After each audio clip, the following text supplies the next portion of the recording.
साथ संगत जी, प्यार से कहना धन निरंकार जी। आज भी वही संदेश और ये इंसान को, इस मानव को चेतन भक्तों ने हर समय की तरह वही इशारा करते हुए कि जीते जी इस जीवन को संवार लिया जाए, इस सच्चाई को जानकर फिर हर पल इसी में गुजरान किया जाए। और कैसे ये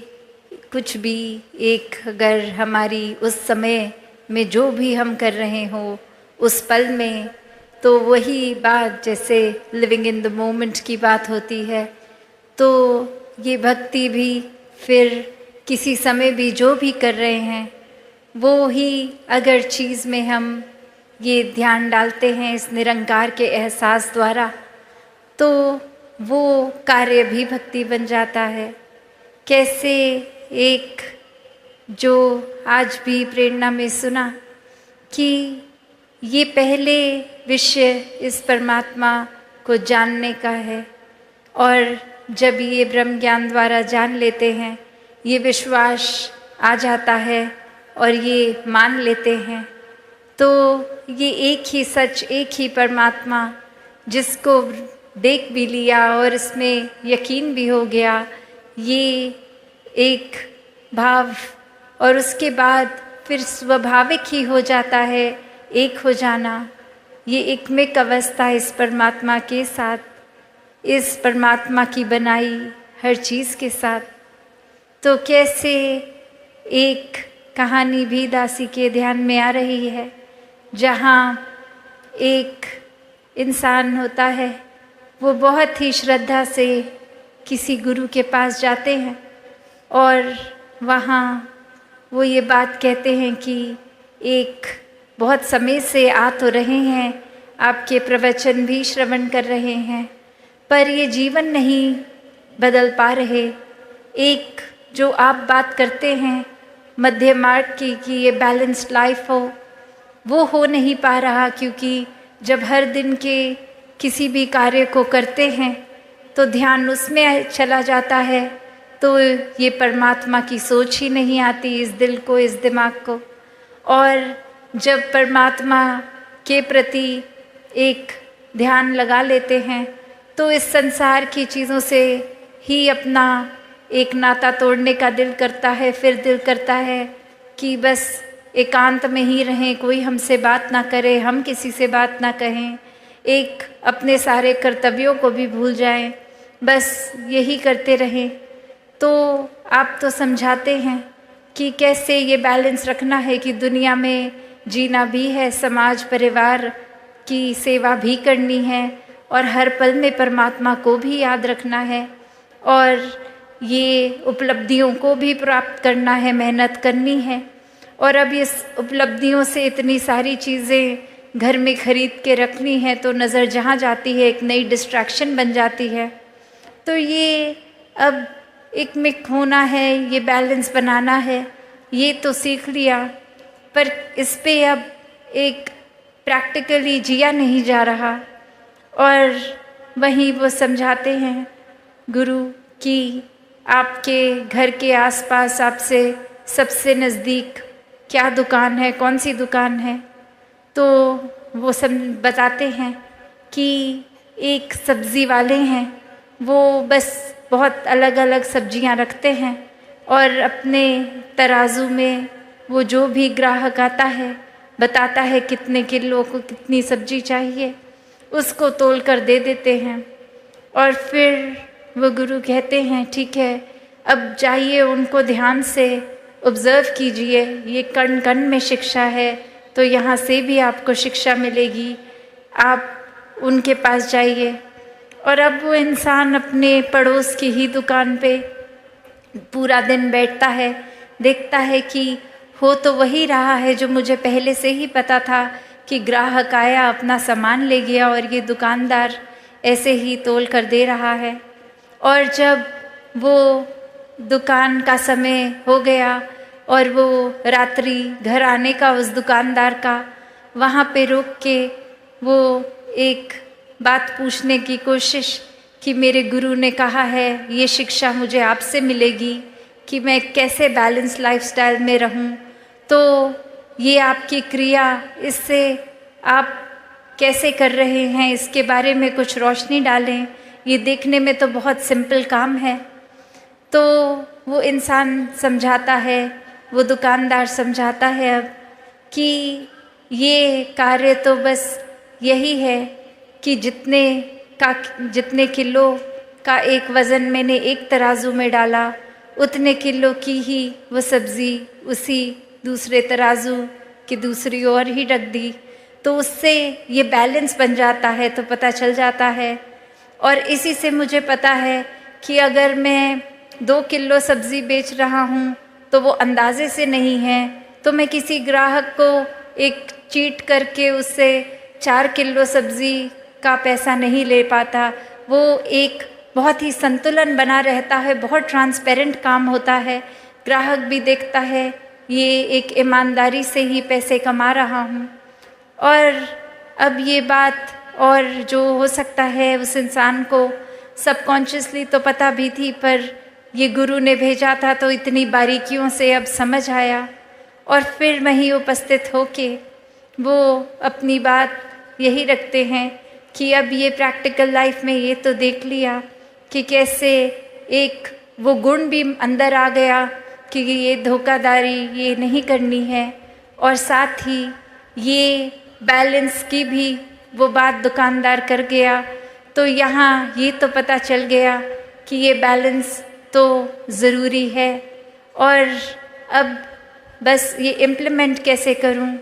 तो आगे से वो गुरु यही समझाते हैं कि कैसे वो दुकानदार चाहे एक क्रिया रूप में, एक पूरे दिन में, एक कुछ भी, कैसे भी ग्राहक आ रहे होंगे, कोई बहुत ही जल्दी में होंगे, कोई तो ऐसे भी होंगे कि इतने धीरे धीरे एक बात कर रहे हैं, सोच रहे हैं सब्जी क्या लें, और उनके पीछे और क्यू लग रही होगी, एक लाइन लग रही होगी ग्राहकों की। और इससे देखकर कि इतनी देर लग रही है, कुछ ग्राहक वो लाइन छोड़ के किसी और सब्ज़ी वाले पे भी जा रहे होंगे कि हमें जल्दी चाहिए, और ये दुकानदार तो इतनी देर लगा रहा है। और किस तरह से कोई बहुत ही खुशी के अवसर के लिए बहुत सारी सब्जियां लेके जाएगा, और कोई तो आकर कुछ पत्ते ही लेके चला जाएगा, कोई बहुत ही जल्दी में आएगा, एक हबचड़ी भी मचाएगा, और कोई बहुत ही एक सहज भाव में आके आराम आराम से कर लेगा। तो वो दुकानदार ये सब देख रहा है, कितने रंग देख रहा है ग्राहक के भी, पर वो तो वही कार्य सहजता में करता जा रहा है कि जिसने अपनी रिक्वायरमेंट बोली उसको उतना उतना तोल कर देकर उससे पैसे ले लिए। तो बात वही कि ये एक अपने स्वभाव को अपने ग्राहक के स्वभाव जैसा पल पल में नहीं बदल रहा, ये बहुत ही स्थिर होने की निशानी। और जो व्यक्ति इस परमात्मा को जीवन में धारण कर लेता है इस ब्रह्म ज्ञान से, तो फिर कोई भी उथल पुथल हो, कोई इरिटेशन नहीं आती, कोई भारी चीज़ या कोई इंसान हमारे साथ कैसा है, उस चीज़ पे हमारा उस तरह से बिहेव करना डिपेंड नहीं करता। कि कोई अगर जल्दी में आया तो दुकानदार ने भी उतनी ही जल्दी से नहीं दिया, उसने अपना पूरा प्रोसेस को फॉलो किया, और देर उसने उतनी ही लगाई जितनी वो किसी और ग्राहक के साथ लगाए। और वही बात संसार में रहने के लिए भी कि कैसे एक दुनिया में हम अगर आए हैं तो फिर एक ये जहाँ संसार भी है, और ये बचपन से एक स्कूल में भी बच्चे को क्यों डालते हैं, ताकि शिक्षा ले, कुछ सपने बनाए और सपनों को फिर साकार करे, एक अपने पैशन को फॉलो करे, और फिर ये पैशन फॉलो करते करते धन दौलत भी कमाए, और ये फिर उस तरह से कामकाजी होके अपने लिए आरामदायक चीज़ें खरीदें जिससे जीवन थोड़ा सा एक इजी हो जाए। तो ऐसा करना जहाँ जीवन में मुबारक है, बस बात वही आ जाती है कि सिर्फ ध्यान यही करने में है, या ये करते करते पैरेलली हर पल में उतनी प्राथमिकता अपनी स्पिरिचुअल ग्रोथ को भी दे रहे हैं। और यही वो बैलेंस है, ये अपनी मायावी जीवन और ये आध्यात्मिक जीवन का, जहाँ पे वही बात आती है जो अभी मॉडल भी कुछ दिनों पहले इधर प्रदर्शनी में भी देखा कि ये ज्ञान और कर्म रूपी पंख, ये एक पंख अगर हो कि सिर्फ एक कार्य तो कर रहे हैं, एक हम किसी वजह से प्रभु परमात्मा का नाम तो ले रहे हैं, पर परमात्मा वाकई है क्या, ये परमात्मा की प्राप्ति तो नहीं कर रहे हैं। और वहीं दूसरी ओर ये ब्रह्म ज्ञान रूप की पंख की, एक चिड़िया का एक पंख जो कर्म और दूसरी चिड़िया का ज्ञान रूपी कर्म, और अब ये ब्रह्म ज्ञान ले भी लिया है जीवन में, पर उसको जीवन में इम्प्लीमेंट प्रैक्टिकली नहीं किया जा रहा। अपने जीवन में सारे अवगुण अभी भी वहीं के वहीं रखे हैं, एक अपनी वाणी को कठोर का कठोर ही रहने दे रहे हैं, ये किसी से मधुर स्वभाव अपने अंदर नहीं ला रहे, किसी से प्यार से बात नहीं कर रहे। तो ब्रह्म ज्ञान जीवन में आने के बावजूद भी ये उड़ना कहाँ संभव होगा। वो फिर बात वही कि ऐसा पक्षी जिसके दो पंख हैं, एक ज्ञान का एक कर्म का, वो ही उड़ान भरेगा, क्योंकि ये कर्म भी हैं, ये जीवन में इम्प्लीमेंटेशन भी है, और ये ब्रह्म ज्ञान की विद्या, ये सबसे ऊंची दात, ये भी ये झोली आई है। तो यहाँ एक ये जो बैलेंस का उदाहरण इस कहानी में भी, तो कैसे एक सुनने में तो लगता है कि एक शायद बैलेंस अचीव करना जीवन में पॉसिबल नहीं है, क्योंकि हमारा जहाँ मन ये चंचल है, एक तरफ अगर लग जाएगा, एक अगर हमने चीज़ दिमाग में बांध ली तो बस उसी ट्रैक पे उसी को ही सोचता जाएगा और एक चीज़ की इतनी एक्सट्रीम कर देगा, एक अपनी पॉइंट ऑफ व्यू को भी इतना एक्सट्रीम हम मान लेंगे कि हमारे जैसा अच्छा कोई सोच ही नहीं सकता, एक हमारे जैसा अच्छा तो कुछ भी कोई नहीं कर सकता, कोई है ही नहीं इतना अच्छा। कहाँ हम फिर वो बैलेंस दूर दूर तक करते ही नहीं। और ये तो पता ही है, जब एक चीज़ की ही अति होती जाएगी तो फिर दूसरा एक बैलेंसिंग फैक्टर है ही नहीं। तो वो एक हाइट जहाँ तक कोई अगर ऊंचा जाता है, अगर कितनी भी पहाड़ की ऊंची चोटी पे चले जाएं, तो एक वो लास्ट फाइनल पॉइंट होगा, वो टिप होगी, उसके ऊपर तो और वो पहाड़ है ही नहीं। तो फिर अब बस एक नीचे की ओर ही जाना बाकी रह जाएगा। तो बात वही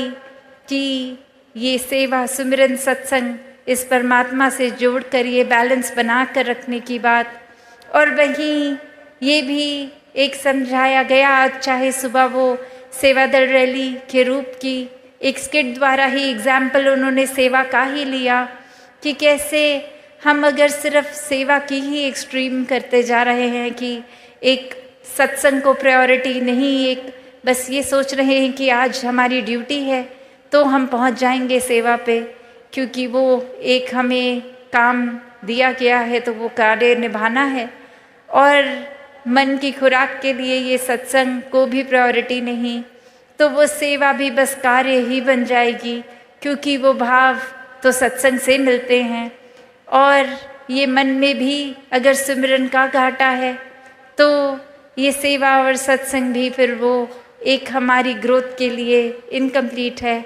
तो यहाँ ये तीन चीज़ों का बैलेंस है। उस तराजू में वो पंखों में तो चलो दो पंख की बात थी, यहाँ एक ये निराकार को हर समय रखकर ये सेवा, सिमरन, सत्संग को ही इक्वली इम्पोर्टेंट बना के रखना,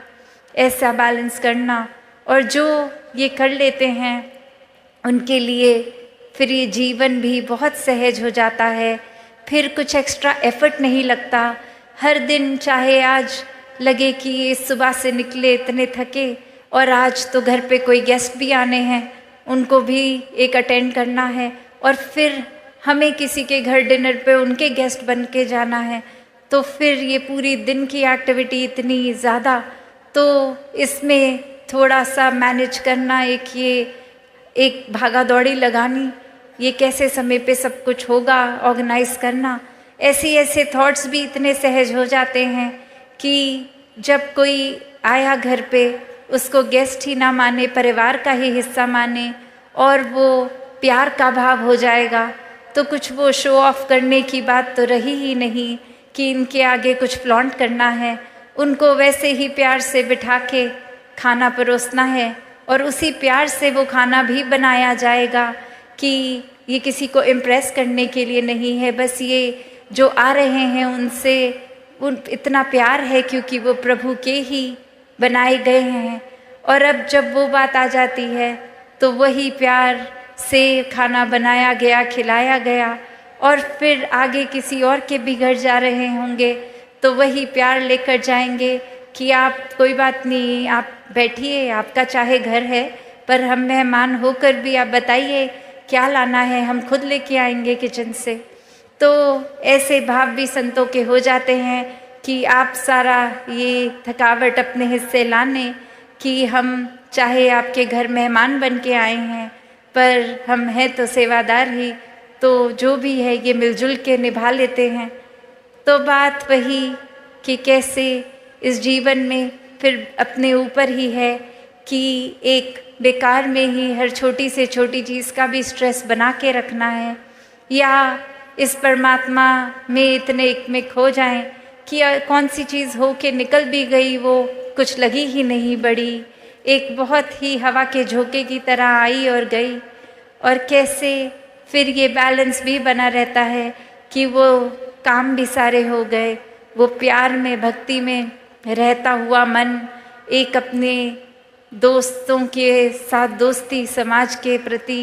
भी जो कर्तव्य रहे तो कैसे वो भी बहुत बखूबी निभा लिए गए और कुछ एक्स्ट्रा खुद को भी नहीं लगा। एक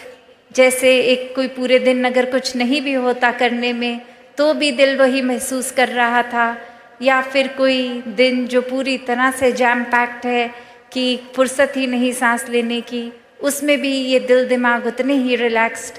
तो बात वही कि जो वाक्य ही इस परमात्मा के आश्रय रह लेते हैं वो हर पल को इतना हल्का फुल्का बना लेते हैं कि ये पता ही है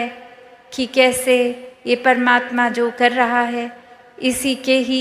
एक शुक्राने भाव में रहें तो बहुत ही, चाहे उस समय हमें लगेगा कुछ ठीक है नहीं है पर ये है, चाहे हमारी नज़र नहीं देख पा रही पर ये ठीक ही है, तो वो कोई हिसाब किताब हमारे आंकड़े लगाने का तो काम नहीं, ये बस परमात्मा की एग्जिस्टेंस देखकर विश्वास की बात है। और जो वाक्य ही हर पल का एक अपनी कन्वीनियंस से कि कुछ जीवन में अच्छा हुआ है तो विश्वास करेंगे और नहीं है तो विश्वास नहीं करेंगे। जब ऐसी कन्वीनियंस से ही परमात्मा को जीवन में जगह दी तो फिर तो कोई लाभ नहीं है, फिर तो वो कोई भी और चीज़ के साथ संसारिक कर सकते हैं। और परमात्मा को प्राप्त करके भी जब एक सब कुछ प्राप्त कर लिया तो भी नज़र इतना छोटा, तंगदिली बना ली, नज़रिया इतना छोटा, तो फिर इतनी बड़ी दात का भी क्या ही फ़ायदा रहा। तो बात वही कि ये जो बैलेंस की बात है और इसी बैलेंस के साथ ये विस्तार भी होता है कि जैसे जैसे हमें फिर ये एहसास होगा कि परमात्मा को और ज़्यादा अगर हमें पता है अपने अंतर्यामी हम खुद हैं कि वाकई में हमारा ध्यान, हमारा दिल पूरा दिन ज़्यादातर क्या करता है, तो खुद को ही देखकर अपने अंदर वो चेंजेस लाने कि और ज़्यादा कैसे स्पिरिचुअली इंक्लाइन हो सकें, वो उस तरफ अपना विस्तार करें। और कैसे हम अगर कोई कमी कर रहे हैं कि किस तरह एक संसार के लिए कुछ ऐसा अच्छा नहीं कर पा रहे, अपने लिए कुछ ऐसा अच्छा नहीं कर पा रहे, तो वहाँ पे भी एक विस्तार किया जाए, क्योंकि ये श्वास तो उतने ही हैं और उसी में ये एक मटीरियलिस्टिक और स्पिरिचुअल लाइफ को बैलेंस करना है, तो उसी में ही सब कुछ करना है। तो जिन्होंने ये बखूबी कर लिया वो तो अपना जीवन बहुत अच्छे से निभा गए, वरना तो ये कैपेसिटी, ये कैपेबिलिटी इस परमात्मा ने हर एक में दी है, वो हमारा ही कहीं आलस है, चुनाव है, या फिर एक हमारा माइंडसेट को जो हम इतना नारो कर देते हैं, या अपने अहंकार में ही चूर रहते हैं कि कोई भी चीज़ करने की काबिलियत होने के बावजूद नहीं करते, या फिर इस परमात्मा का आसरा ही नहीं लेते। एक माइंडसेट हमने ऐसा बना लिया होता है। तो दातार जहाँ हर किसी को अपने दर्शन इस ब्रह्म ज्ञान द्वारा कराता है, तो अगर हमने ही यहाँ जैसे अभी प्रवचनों में भी सुना कि अगर आँख हमारी बंद है तो हम वो देख ही नहीं पाएंगे जो है, तो बात वही कि ये जीते जी अपने जीवन को भक्तों ने जहाँ खुद भी संवारा है, वहाँ हर एक को संवारने की प्रेरणा दी है। और वो किस तरह संवारा जाए वो भी बताया है कि सिर्फ एक ही तरीका है, परमात्मा से जुड़कर, उसको हर समय देखकर, एक जीवन में सच को स्थापित करके ही ये एक मार्ग वाकई ही एक सच्चाई का मार्ग जो है, इस पे चल पाएंगे, हर एक के बन जाएंगे, हर एक को अपना बना लेंगे। साथ संगत जी, धन निरंकार जी।